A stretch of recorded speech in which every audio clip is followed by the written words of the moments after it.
यार अगर मैं 2 का स्क्वायर लेता हूं तो आंसर 4 आ जाता है। अगर मैं -2 का स्क्वायर लेता हूं तब भी आंसर 4 आ जाता है। बेसिकली मैं किसी ऐसे नंबर के बारे में सिर्फ इमेजिन कर सकता हूं कि जिसका स्क्वायर नेगेटिव होगा, राइट? उन नंबर्स को हम कॉम्प्लेक्स नंबर्स कहते होते हैं। अब कॉम्प्लेक्स नंबर्स के अंदर बेसिकली जो फॉर्म है जिसमें हमने लिखा होता है वो ये होती है x प्लस आयोटा वाई। ये जो i लिखा हुआ है ये इस तरह से मैथ में लिखा जाता है, इसको आयोटा कहते हैं। इसमें x और y जो है they belong to real numbers, और आयोटा जो है that is the square root of -1। क्यों? अब स्क्वायर रूट ऑफ -1 बेसिकली एक ऐसा नंबर है जिसको अगर स्क्वायर करूं तो एक नेगेटिव नंबर आ जाता है। वही चीज़ मैं आपको शुरू में बता रहा था कि ये वाले नंबर से हमारी इमेजिनेशन में एग्जिस्ट करते हैं, ये कोई एक्चुअली फैथमेबल कोई रियल नंबर नहीं है। तो मैथमेटिशियंस ने इनको फिर कॉम्प्लेक्स नंबर्स का नाम दे दिया। अब इस तो जो भी बेसिकली कॉम्प्लेक्स नंबर या इमेजिनरी नंबर होंगे उनके दो पार्ट्स होते हैं। एक पार्ट उनका रियल पार्ट होता है, जैसे इसमें x है क्योंकि उसके साथ आयोटा नहीं है, और एक उसका इमेजिनरी पार्ट होता है जिसके साथ आयोटा मल्टीप्लाई हो रहा होता है, राइट? जैसे अगर 3 + 4 आयोटा लिखा हुआ है, इसमें 3 जो है इट्स अ रियल पार्ट क्योंकि हम देख रहे हैं, हमारी समझ में आ रहा है, it's a tangible number. 4 iota however can only exist in our imagination. ये एक्चुअली नंबर क्या होगा we cannot understand it, so it's the imaginary part. Her real number, मजे की बात, एक कॉम्प्लेक्स नंबर होता है। अगर हम ये कहें कि यार उसके साथ जीरो इमेजिनरी पार्ट है, फॉर एग्जांपल कोई कहे कि 3 रियल नंबर है, मैं कह सकता हूँ कि नहीं यार ये इमेजिनरी भी है क्योंकि देखो ना 3 + 0 आयोटा में लिख सकता हूँ, इसमें इमेजिनरी पार्ट जो है वो जीरो है, right? So with that logic every real number is a complex number with zero as its imaginary part. I have already told you कि जो square root of -1 is does not belong to the set of real numbers. That is why we call it imaginary, right? It's not something fathomable.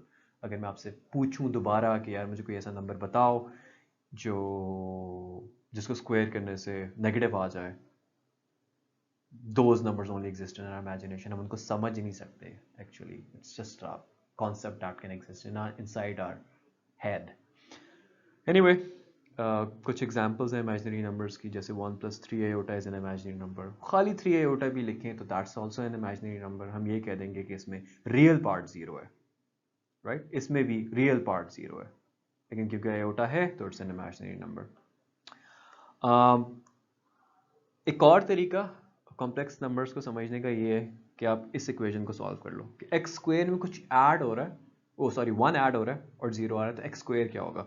तो अगर आप इसको solve करो तो x square आपके पास आ जाता है -1,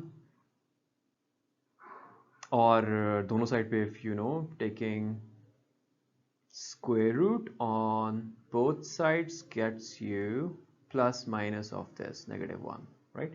अब बड़ी अजीब सी सिचुएशन है यहाँ पे हमें -1 किसी चीज़ का स्क्वायर नज़र आ रहा है और ऐसी कोई चीज़ समझ ही नहीं हम ला सकते रियल नंबर्स में कि जिसको हम स्क्वायर करें तो एक नेगेटिव नंबर आ जाए। But if we solve this तो एक चीज़ आ जाती है square root of -1, that is basically that imaginary number, right? जिसको हम आयोटा कहते हैं। So iota is the square root of -1 simply।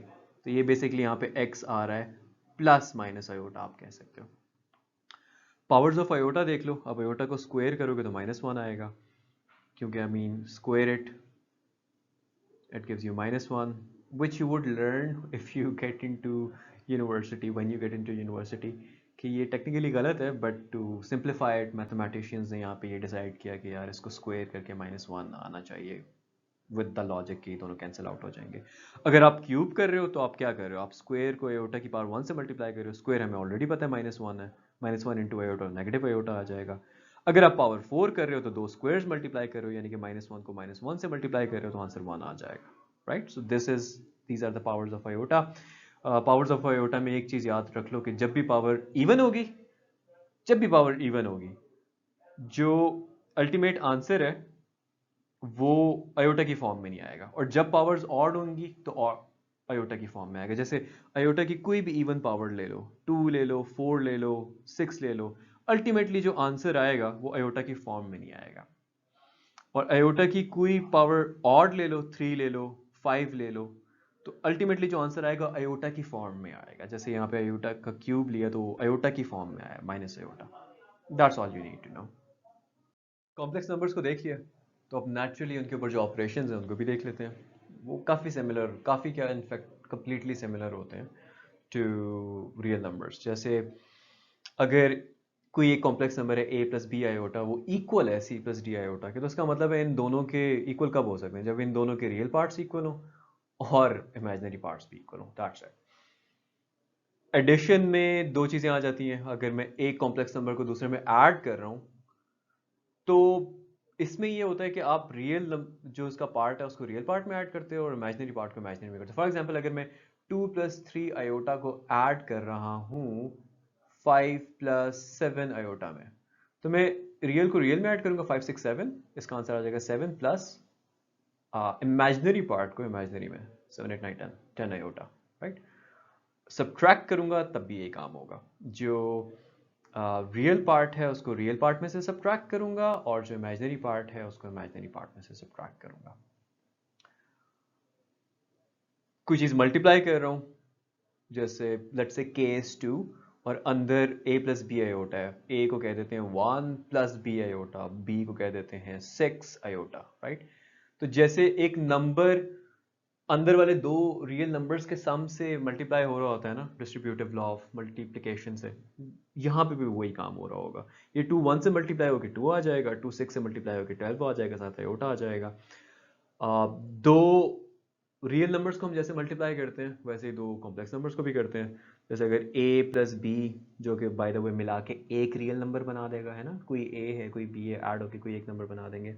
और c प्लस डी है, मतलब अगर ये 1 है और ये 3 है तो बेसिकली मैंने 4 को लिखा हुआ एक फैंसी तरीके से। तो इसमें हम क्या करते हैं, a को c से मल्टीप्लाई करते हैं, फिर a को d से मल्टीप्लाई करते हैं, b को c से मल्टीप्लाई करते हैं, फिर b को d से मल्टीप्लाई करते हैं। वही काम यहाँ पे करना है।